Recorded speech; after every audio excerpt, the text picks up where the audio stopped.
Arkadaşlar, herkese iyi günler. Kanalımıza hoş geldiniz. Bugün sizler için çok sevdiğimiz oyuncularımız Elçin Sangu ve Barış Arduç'dan güzel sempatik videolar hazırladık.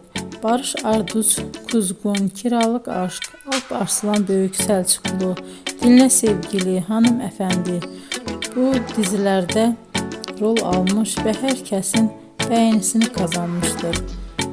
Ben de sizler için onların romantik karelerini hazırladım. Bu videoların devamının gelmesini istiyorsanızsa emeğime saygı olarak kanalıma abone olup yorum yazmayı, sona kadar izlemeyi unutmayın.